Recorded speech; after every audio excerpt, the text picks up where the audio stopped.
We're drafting KU offseason storylines. And AB, this one, all-time moment. You're not going to believe the one I've got coming up. You are listening to KC Sports Network, the #1 podcast network for today's Kansas City sports fans. With former players from your favorite teams, informed perspectives, and former insiders, this is the place for you. You can find us wherever you listen to podcasts or on our YouTube channel, all over social media, or our morning newsletter, KCSN Daily, dedicated to your Kansas City Chiefs. KC Sports Network is proudly presented by Emprise Bank, your partner in possible.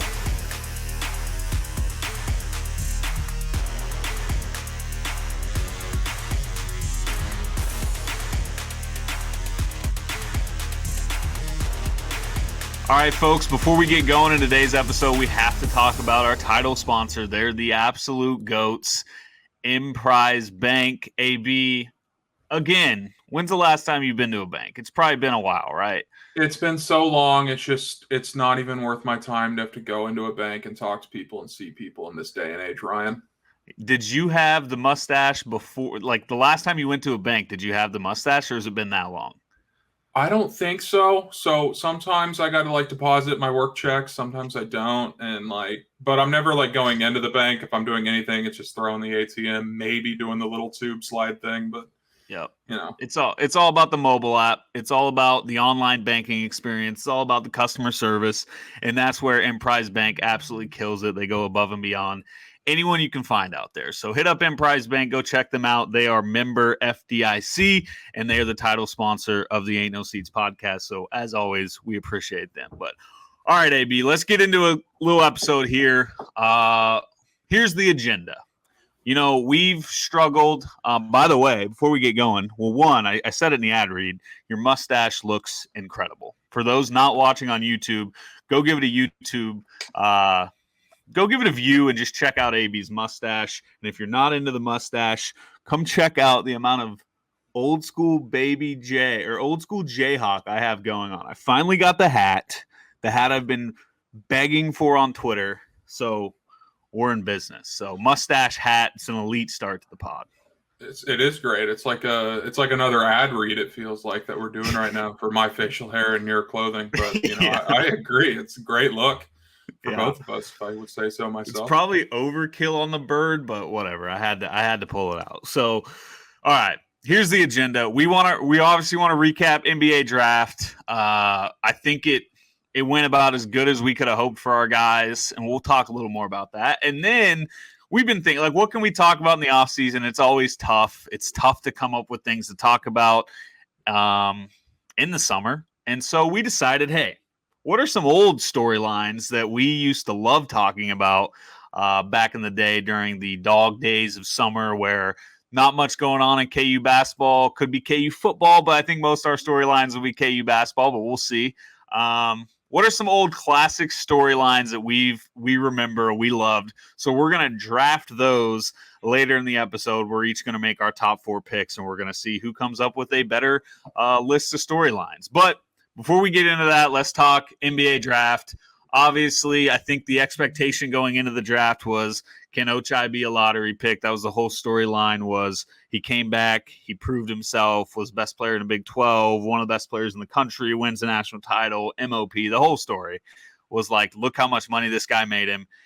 He can go lottery. I had concerns that he would slip. It feels like, I don't know about you, AB, but doesn't it always feel like the older guys kind of just slowly start to slip down draft boards as things get closer? Maybe it's like a European guy gets hot and people love him, and so you see a guy like Och slip down to maybe 17, 18, 19, 20. Were you pumped to see? Did you expect Och to go about where he went, and how'd you feel about it?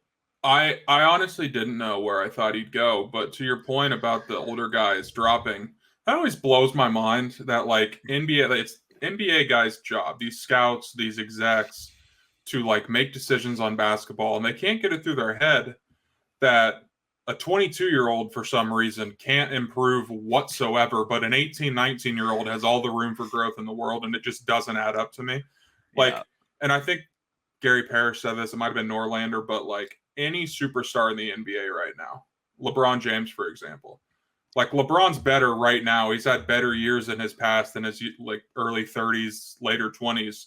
He's better then than he was at 22.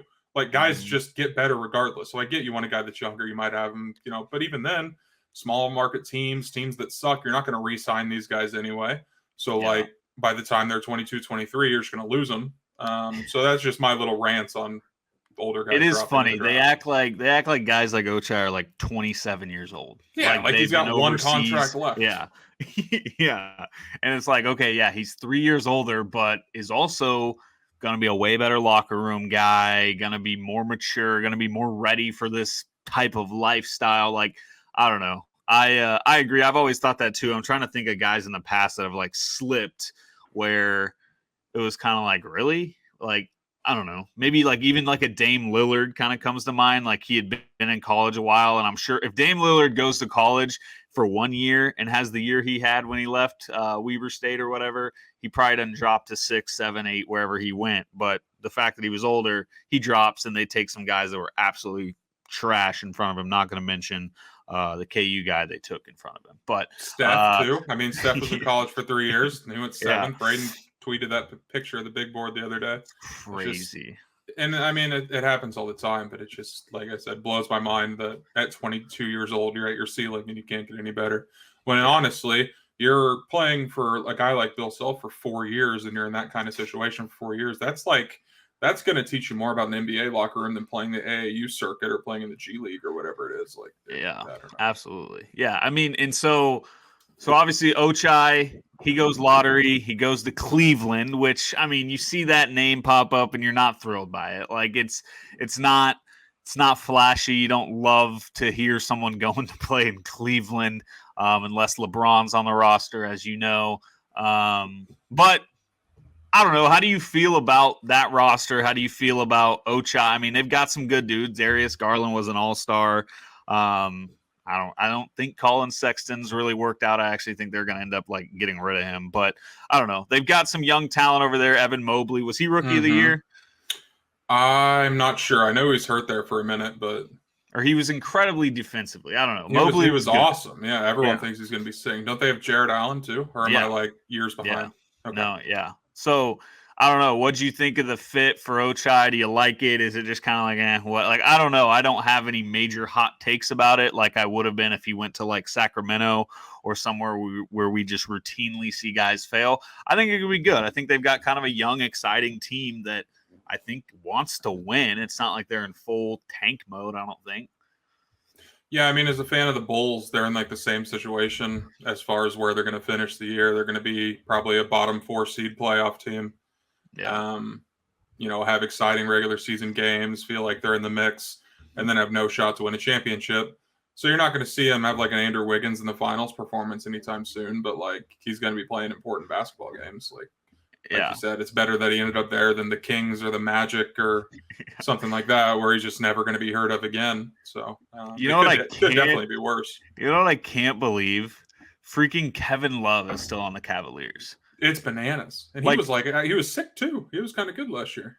Yeah, and like, I don't know. It just feels like he should be way gone. Like LeBron's gone, Kyrie's gone. Like I don't know from that championship team how many guys are left. Like, is he the only one? He might be. And it's not even just that he's still there. It's like everything that's happened since then. Do you remember, this was like years ago at this point, but when he was on the court and they were so bad and he was just like refusing to play pretty much. Like you're just staying like pouting. Yeah, exactly. So it's like, I feel like when that kind of stuff happens, especially in the NBA, when guys have so much say on where they go or when they go, that he's like years later still on that roster and like playing somewhat well, making $50 million a year, whatever he's making. Shout out. I mean, I like Kevin Love. He's money. A good dude. Yeah. So quick little look at their roster. So obviously I said Darius Garland, he's an all-star, great point guard. Karis LeVert, who I forgot about. They got him in that trade. He's solid. I think he battles injuries, but I mean, I think he'll be probably competing with Ochai for minutes there. Evan Mobley, we mentioned, Kevin Love, Jared Allen. So a lot of good bigs. Your boy, Lauri Markkanen. Oh, my God. Speaking of guys I can't believe are still in the league. And then they took Isaac Okoro from Auburn last year, I think, in this draft pretty early. So I don't know. I mean, know nothing about how he did his first year. But what I'm getting at is, like, I look at this team and it's like there's no reason Ochai can't step in and immediately be a significant impact type player, which I think, I mean, based on just the makeup of this roster, they have to be expecting that. Like, I don't think they're planning on Ochai taking a few years to get going. Like, I think they want him to step in and be a threat from day one. Yeah, I think that's why it's a decent pick for them too, because like their core right now are all about Ochai's age anyways, just because when they left for the draft and everything. So, I mean, they're ready to compete now, and like I said before, at least he's going to be playing somewhat meaningful games and hopefully see a lot of playing time. You don't take a guy in the lottery to bench him for 2 or 3 years. You don't take him as a project pick, especially. I know we made fun of it, but you don't take a senior out of college as a project. So he'll play, he'll get his chance, and hopefully takes advantage of it.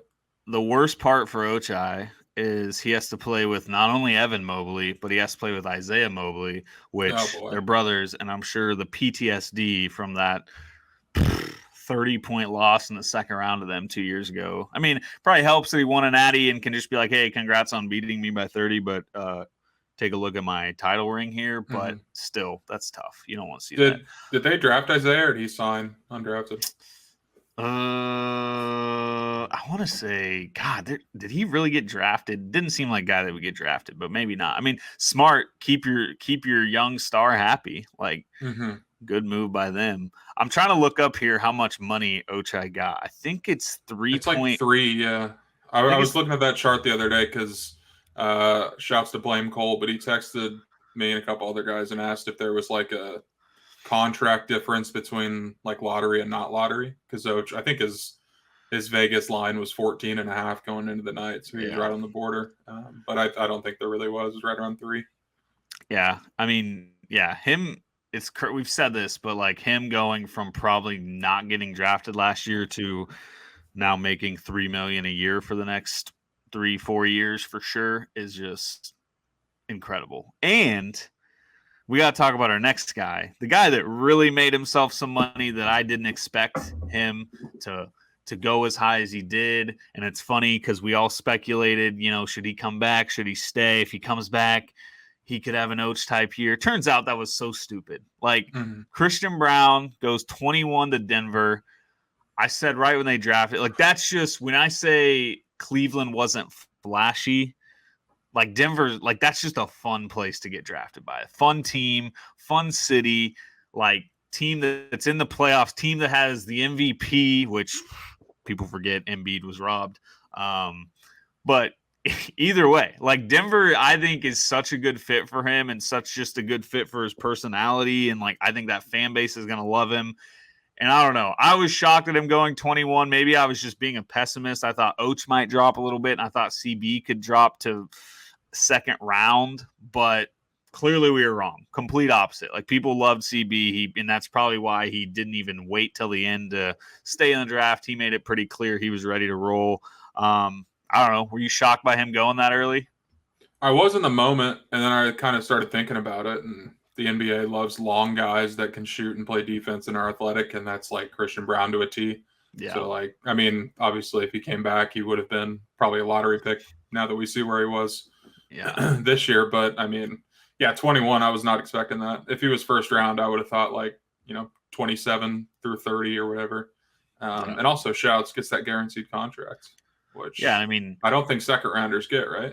No. And he's getting, like, he's making $2 million plus a year. Like, even if he does come back and he goes lotto, like, he makes a little more money, but you also, you throw in so many risks there. So, like, you play for a much worse team. Yeah. Like, I just love when you see, I feel like the last, like, 3 or 4 NBA decisions that have been made by KU guys have just been no-brainer correct decisions. Like, Ochai coming back last year paid off. It was the smartest decision he's ever made in his life. CB decides to stay in the draft.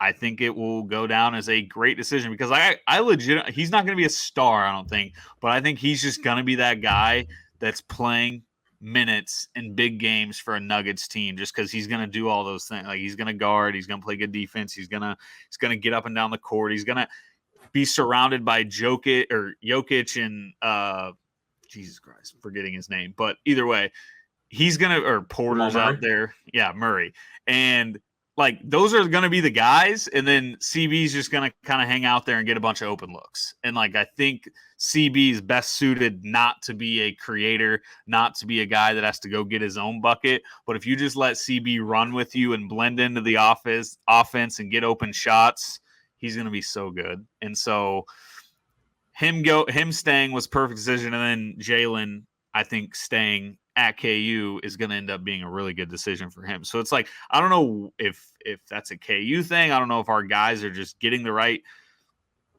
feedback, but like it feels like lately dudes are just making the right call, and you love to see kids that are making the most important decision of their life make the right one. So I mean, if I had to tell you right now, like, what do you see CB's career looking like? Like, is he a role player on a bunch of different teams, or is he like a Denver lifer that eventually gets a pretty big contract and is a consistent starter? Or like, what do you see happening with CB? And I know we hate this guy, but my initial thought was like Grayson Allen in the NBA, which like sneaky is pretty, like he's a solid role player. He's an asshole a lot, but yeah. I'm sure non-KU fans probably feel the same about Christian. Dude. So CB's gonna get a lot of technical fouls during his pro career. I don't know. That's so hard to tell with the player move in the NBA, but Denver's not really a team that makes a lot of splashy trades or anything. So, I mean, I'm sure he'll be there for his whole first contract. And from there, who knows? Jokic is still there and they're still competing, and he's been a solid role player. You know, he might resign. He might play so well in a playoff series that he gets Jalen Brunson numbers and gets a huge contract and goes somewhere else. So I have no idea, but I think he's definitely going to be a role player. I don't think he's going to be a guy that's like Doak and, can't get off the bench and can't stay healthy. Yeah. I mean, the second I saw him go to, I don't know, I just randomly got this feeling that like Christian Braun's going to make so much money in the league. Like a guy that's just going to be around. It may be jumping to different teams, but he's just always going to have a spot just because he does those things that you can't get out of every player. So, and he's just Jokic is perfect for him. I mean, it's just the way that guy can pass from the post is just going to open up space. It already does for other people on that team, but like you said earlier, just camp out in the corner around the wing. He's going to get a lot of shots. Yeah, and I mean, you got to have a guy like CB that's just willing to talk shit at all times. Like you got to have that guy on the bench, and he's going to be there. Like I feel like every team's got kind of their go-to shit talker, and it'll be kind of funny to see CB being that guy because I don't think he really. I don't know. When he talks shit, it kind of makes you laugh because he's just this little white guy from Kansas, but you love it. So, all right, you got any other takes on Ochai, CB, NBA draft, Bulls? What'd you think of the Bulls?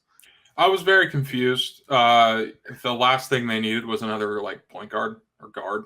Yeah. Well, that's what I texted you at that day. I was like, I kind of like if Ochai dropped to the Bulls, but then I was like, I look at their roster and I was like, wait, they're not taking a guard. Then they did. Yeah. And when they first made the pick, I thought they were going to trade because there had been those Rudy Gobert rumors going around and Miles Turner rumors and this and that, and it's just because they desperately need a center, and I think they want to move off of Vooch.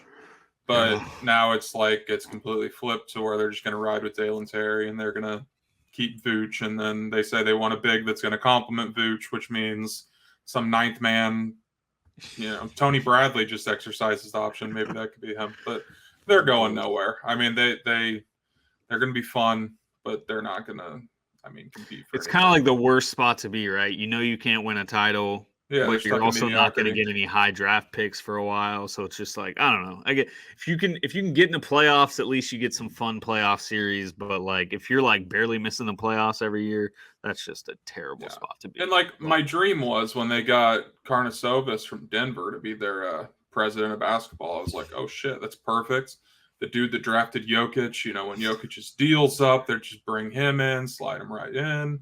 Yeah. Perfect. Have the MVP, Lonzo, Zach around him. And now it's just like Jokic has already publicly said he's going to re-sign with Denver, and Giannis re-signed. Those dreams are gone. Like, it's just, there's nothing. The only hope is they trade everything for KD, and then KD probably hurts his Achilles for the 19th time. And it's just like, they're going nowhere. They have nothing. There's nothing they can do to.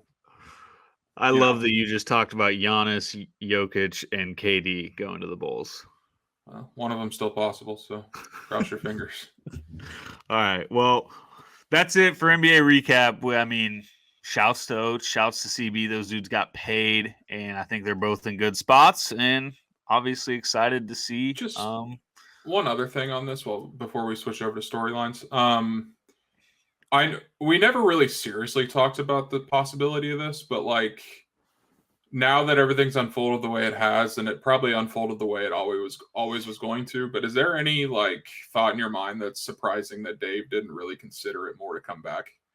Like maybe he's just done with college, go out on top. You know, he had a roller coaster ride in Lawrence, but like, do you know how much money that dude could make if he came back with the NIL?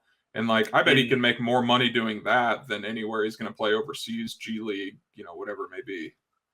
And I made this point back when we kind of talked about it before he announced, but like next season would have been, and I'm not saying he made the wrong, like sometimes he spent 4 years in college, he won a natty, like go live your life. Like people are just ready to move on sometimes. But like, I think he could have had one of the most just fun, relaxing seasons ever. Now, KU fans are psycho, so maybe not, but like, I think the honeymoon phase is a good phase after a national title. I think Dave would have had enough love built up from that Final Four that he had to just play freely with not a ton of expectations.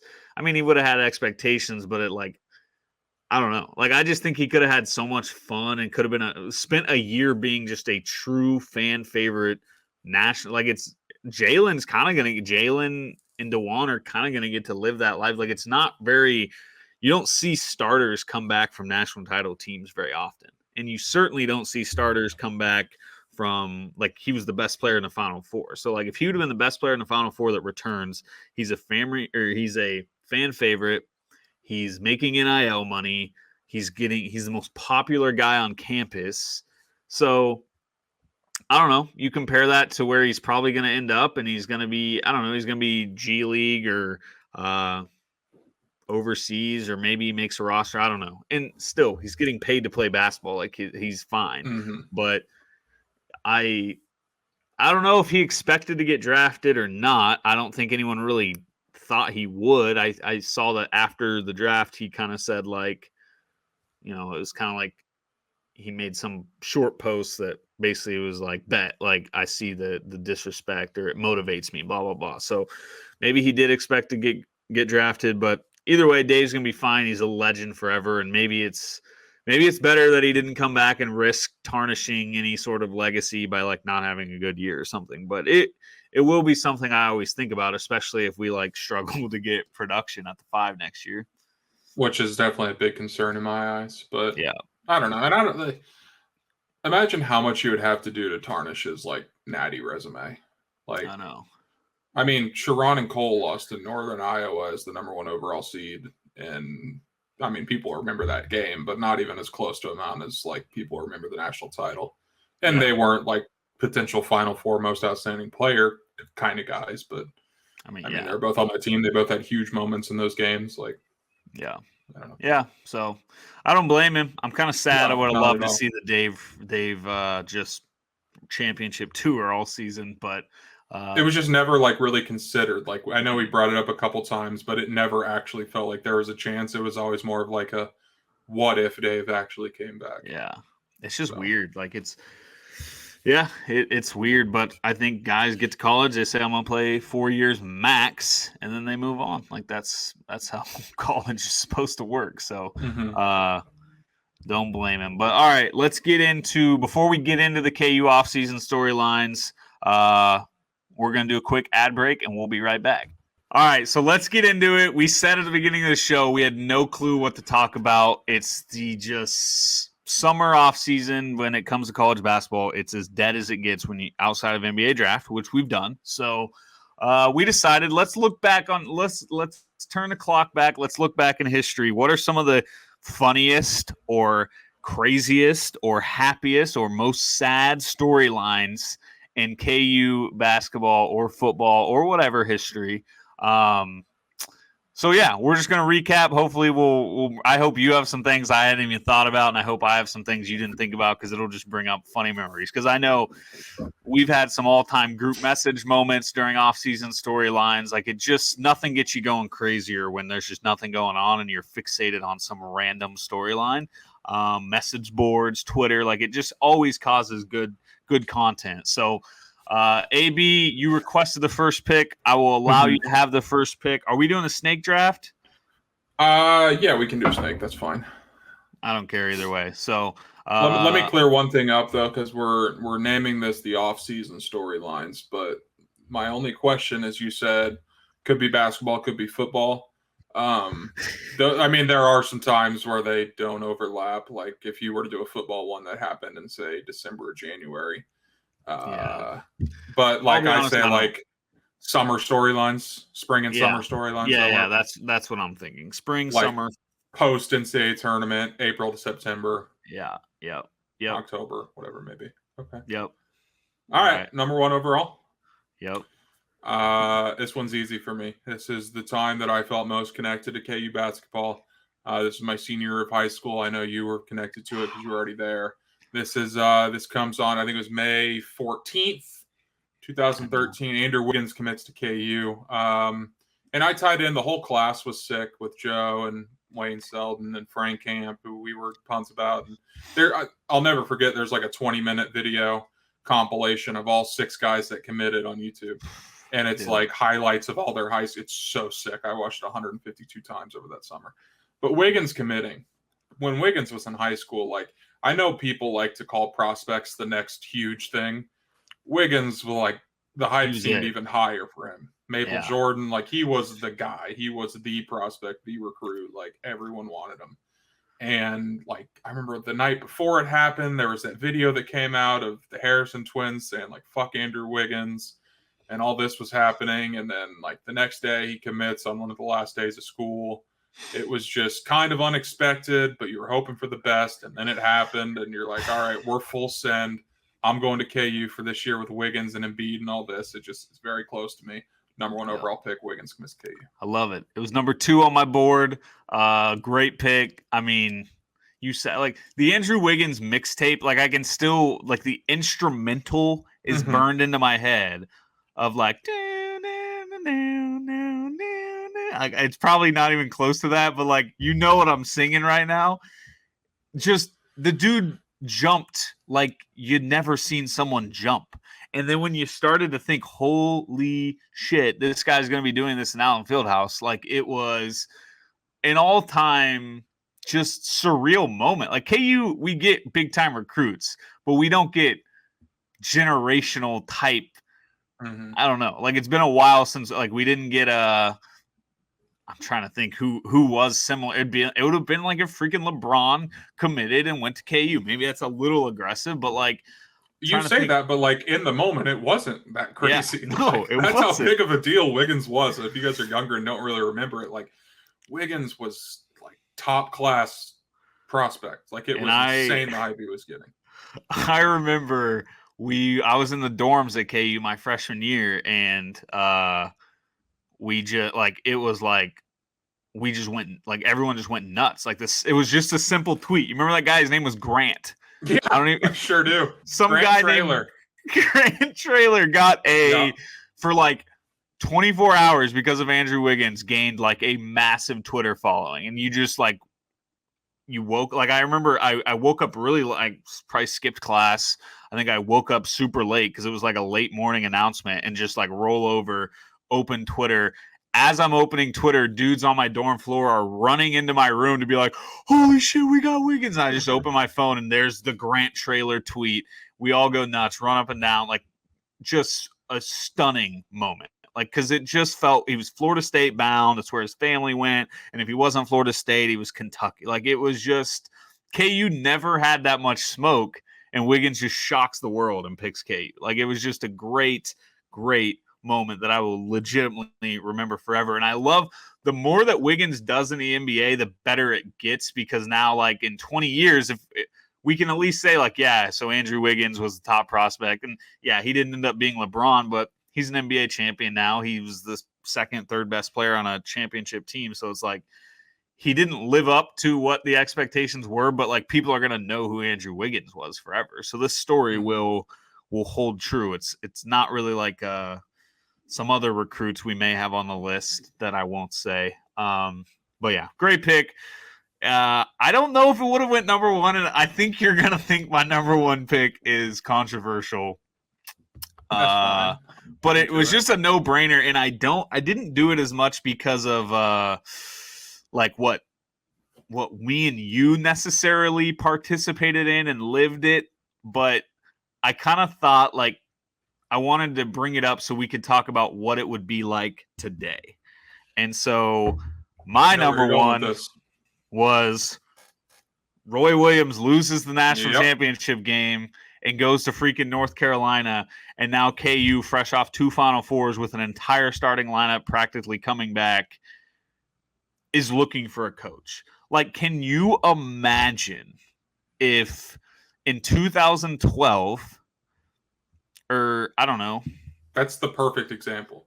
2012, we lose to Kentucky, and then Bill's like, yeah, maybe, and then Calipari goes, or I don't know, or Bill leaves and goes to like Duke. Like, can you imagine how that would have been and how Twitter would have been? And I know just based on, even when I was a kid, I remember how much of a dumpster fire it was. People were so mad. And at the time, I didn't even realize the magnitude of how insane it was that one of the top 3 coaches in the country left a top 3 job in the country for another top 3 job. Like, insane. Like, that is an insane storyline.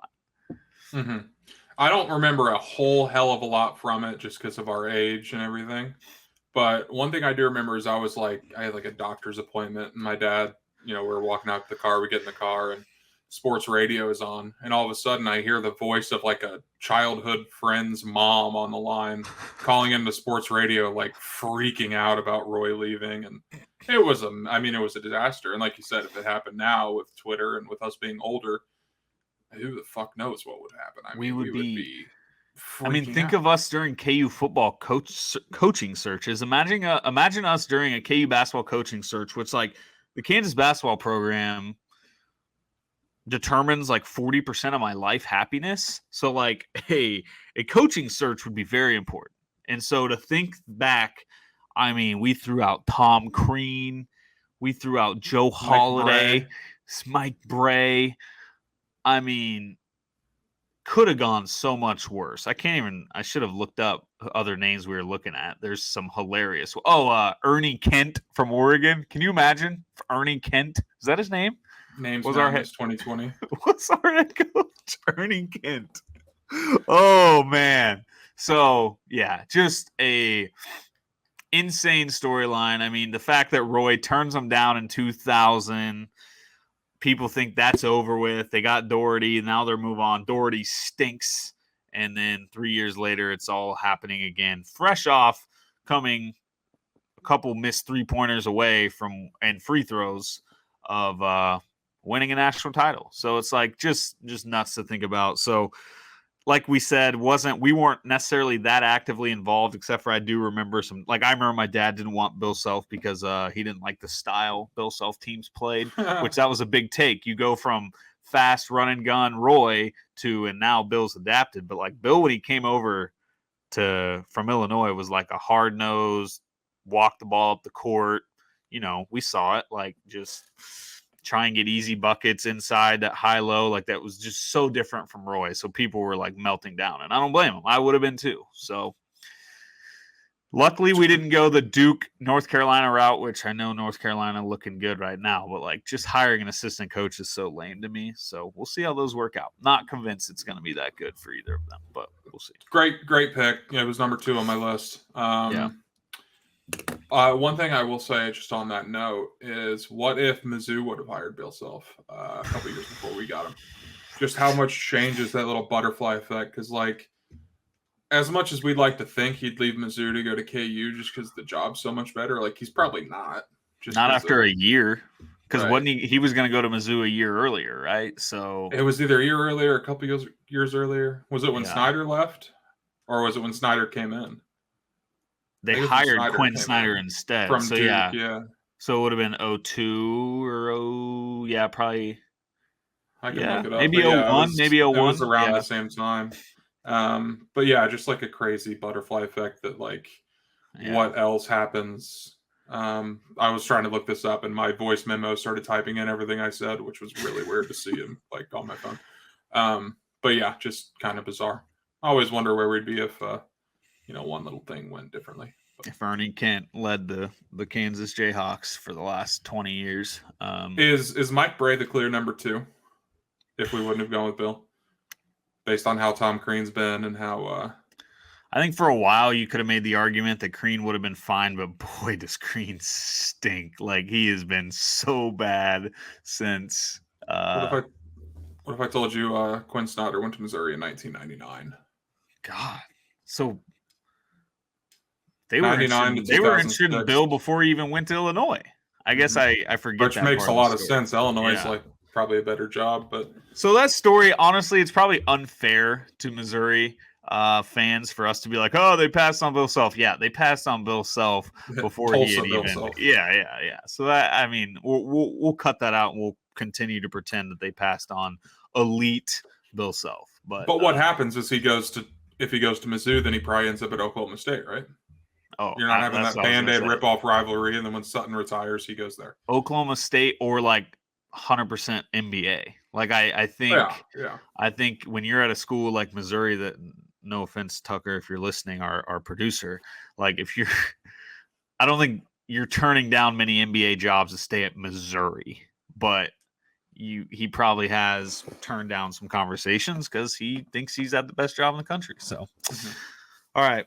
I guess Snake. Let's not do Snake. You go ahead. Just go back and forth. Yeah.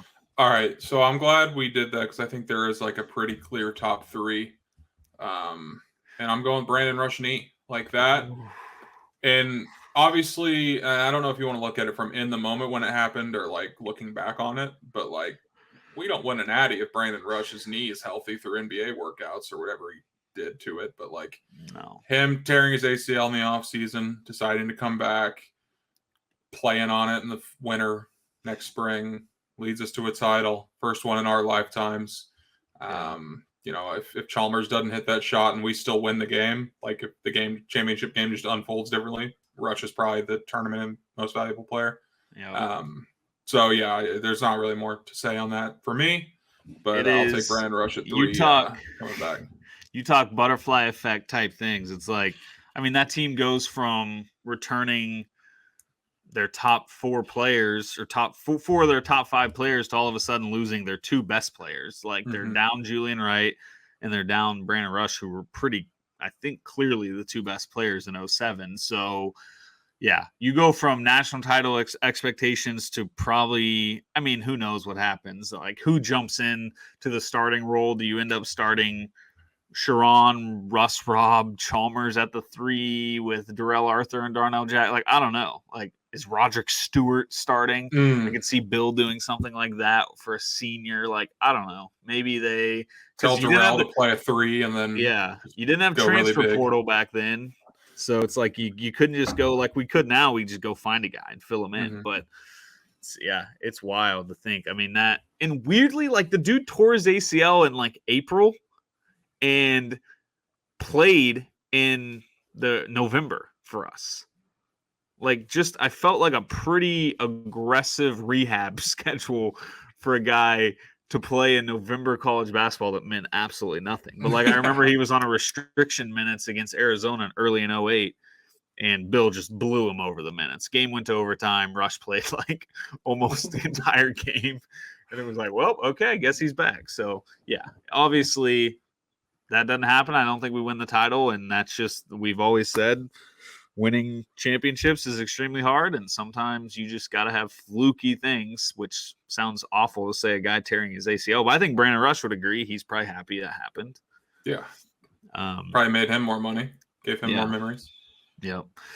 All right, good pick. So I'm going a different route. And I don't know. I guess I don't know for sure what month this happened, but I think this is definitely considered off season. KU basketball, KU football fighting. Like, Yes. just fighting on campus was a banana land time on KU message boards. Like, Morris twins are throwing guys down flights of stairs. Tyshawn Taylor's popping off on Facebook, point blank. Like, classic memes, as you would call it, were created. The message board of like that dude standing in the background of the cops on camp. Like, you remember that? Like, just so many hilarious things came out of that. And like, meanwhile, we're the preseason number 1 team in the country. We're returning Sharon, Cole Aldridge, the Morris twins are back, and we're just fighting our football team, who is also, by the way, completely in meltdown mode following like just the prime Turner years kill. of their like things had been going so well, and now it's just complete meltdown. And by the way, now you're fighting the basketball team who actually is good. So just one of those things. It was so embarrassing. Like, national media like kind of ran, like, it was a big storyline, which is why I know it was off season, because it was actually getting like big time talk just more than locally. Yeah, it was. And this is another one of those things that I don't remember a whole lot of like in the moment, but just like the whole story of it is so fun. And we've had guys on to talk about it, and just hearing the stories behind the scenes. Like, it's just such a bizarre thing to happen. And wasn't it all because of like girls? Oh yeah, typical college, high school, like just all over 20-year-old boys. Yeah. I'm trying to find when it was exactly, but it had to be the off season.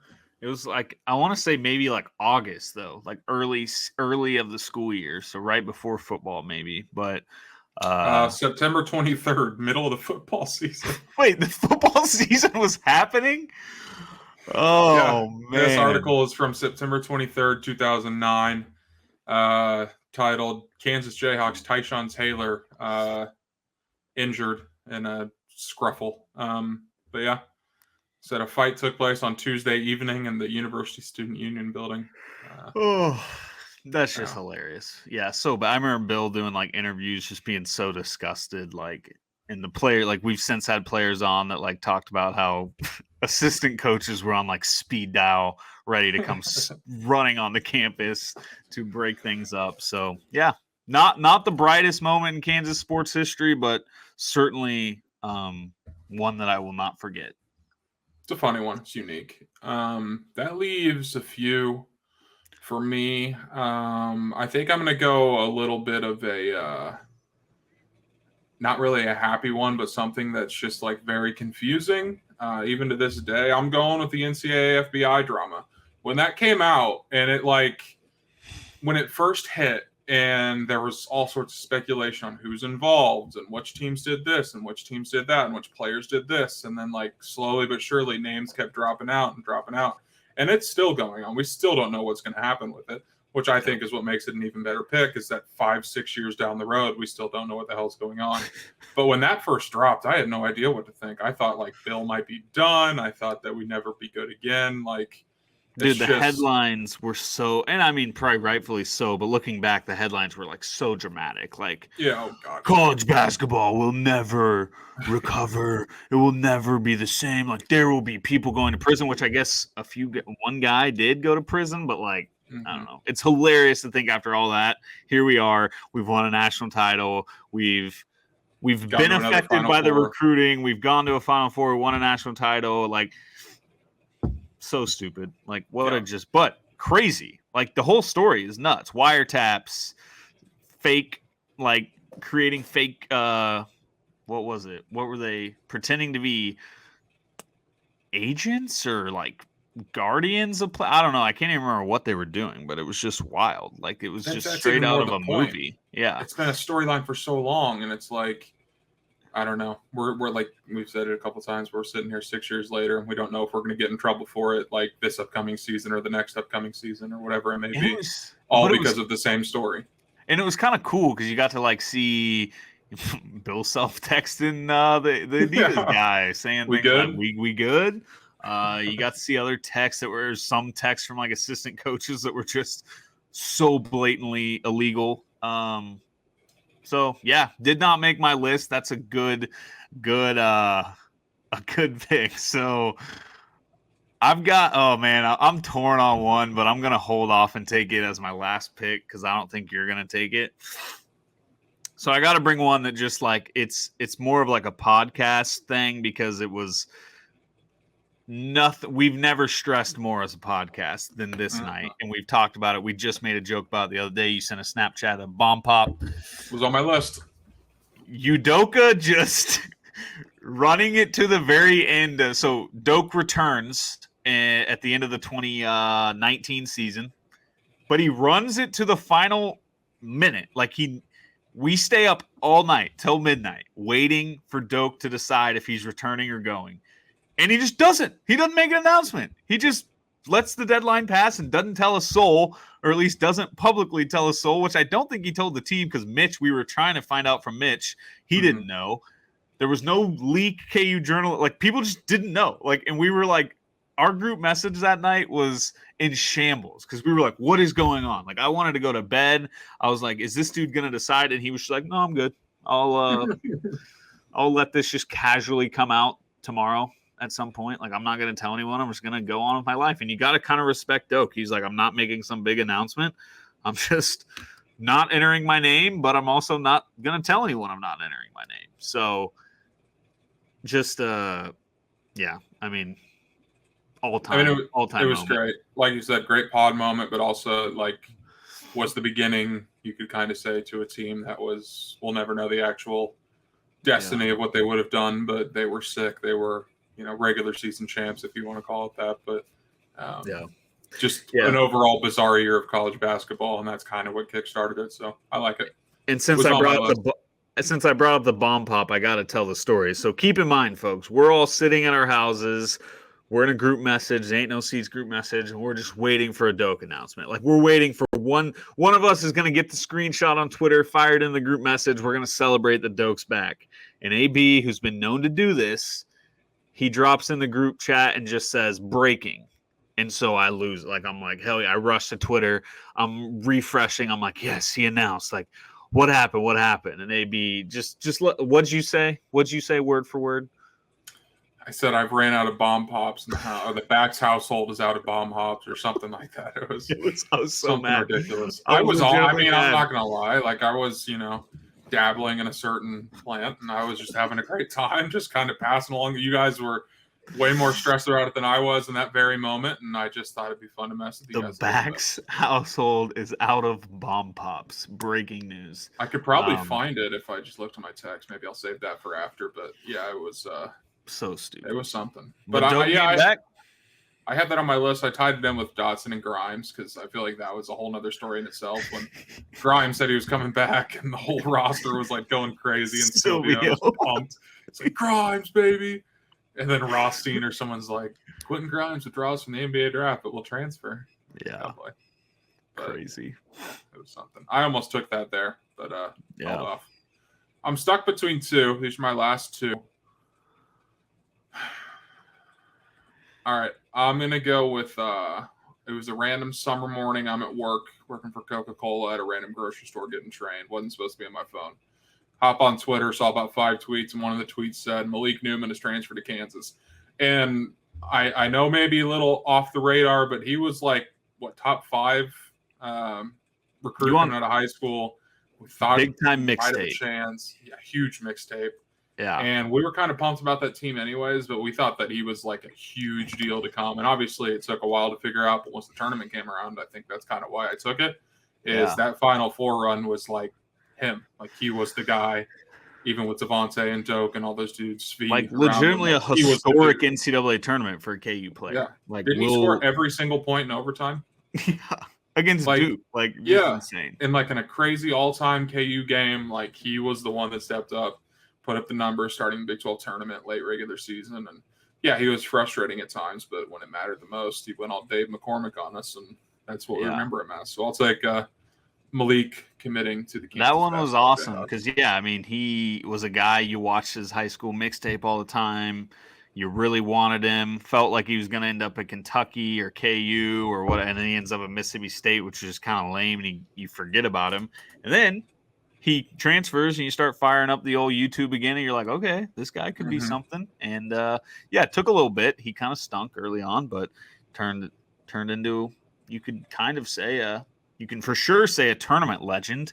Not sure you call him a KU legend, but awesome 3-week stretch to end the season. So that's a good one. Wasn't I on don't my think it was list. on your board. Yeah, what couldn't have been on your board? All right, I'm gonna go with an off the topic one, but it makes me laugh out loud every time I hear it. And I don't even know if you'll know about this. I think you will, but our OG listeners, for anyone that's been around a while, Are Eric you telling a Chenoweth. podcast story? Oh, I thought you were about to tell a podcast story. And say I No, wouldn't know OG about it. listener, not OG.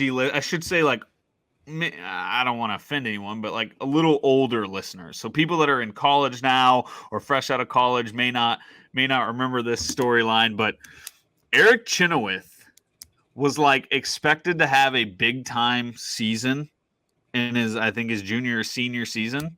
He had a good freshman sophomore year, had huge expectations.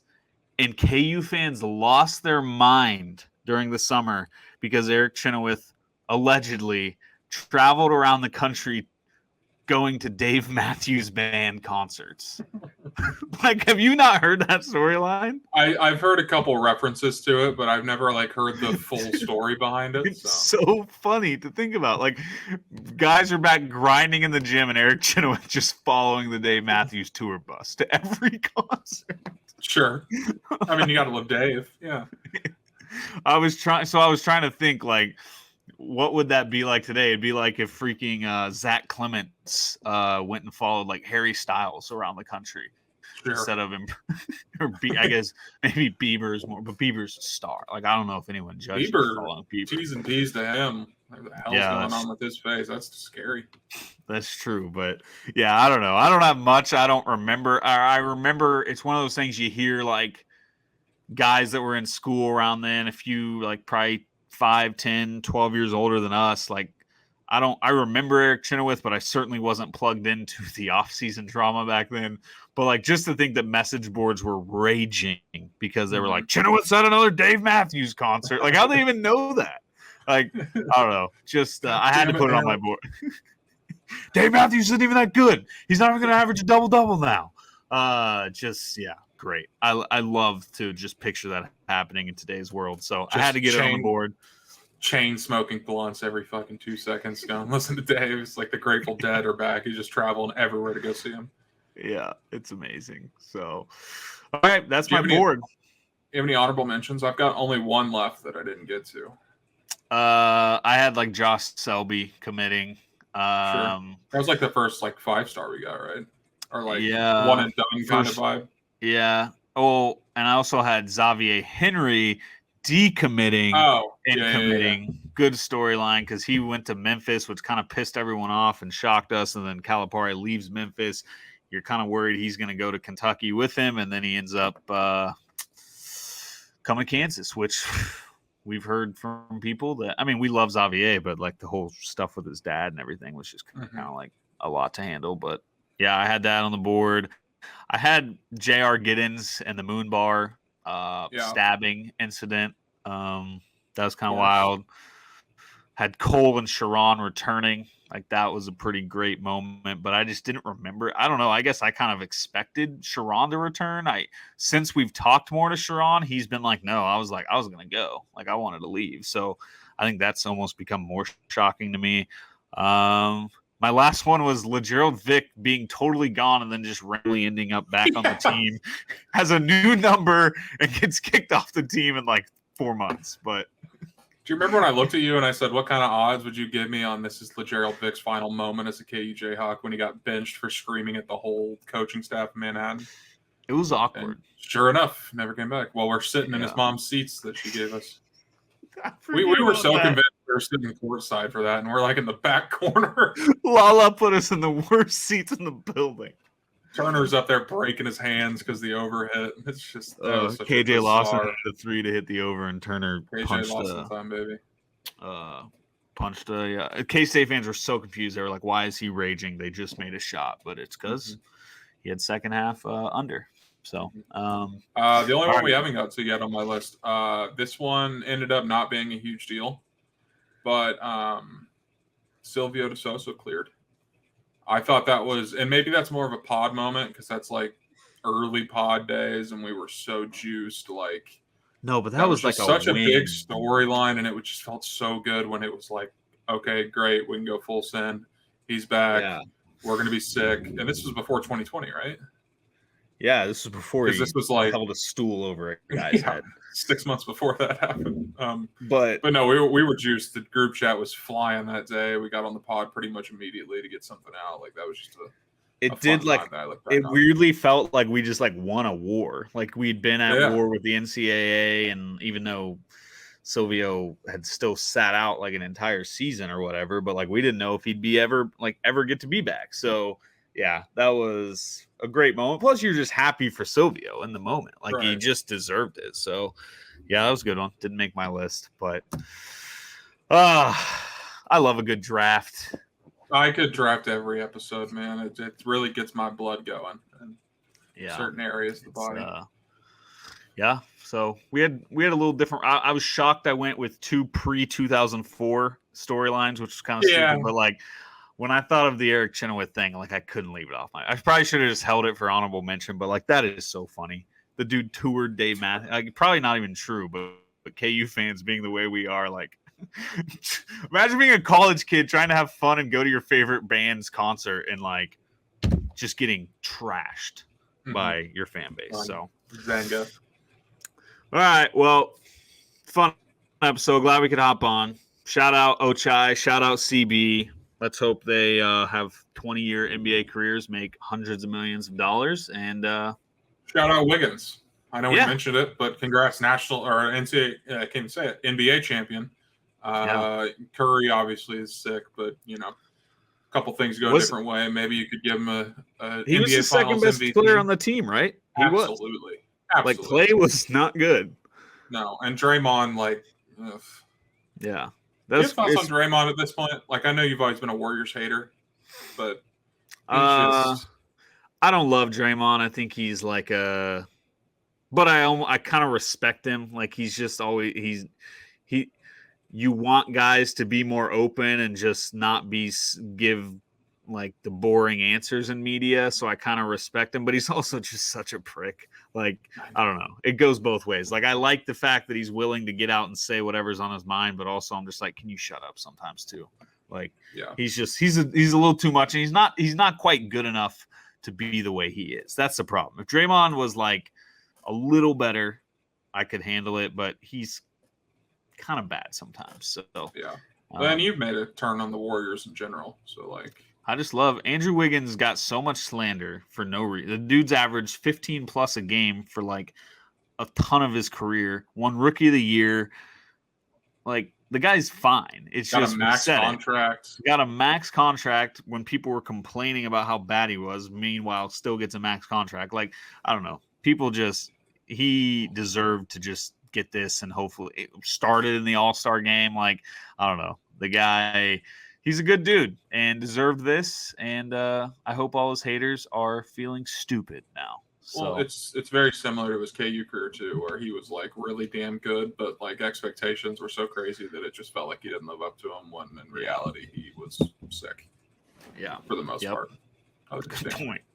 Just casually averaged 17 a game as a freshman, and people were like, "Oh, this guy sucks." But yeah, you know what we talked about this during COVID. We should like do live rewatches or something, because I really want to watch that West Virginia game we lost, but Wiggins scored 40 points. We got smoked. I know, but we kind of came back. In the Florida game. The Florida game where we were down by like 25, and then all of a sudden it was like a 4-point game. Remember when we lost on a buzzer beater to Colorado? Like, that was a brutal year. We lost a lot of games that year. I think 11, maybe 10. All right, well, that's it. As always, thank you all for listening. We'll be back hopefully next week, and rock chalk.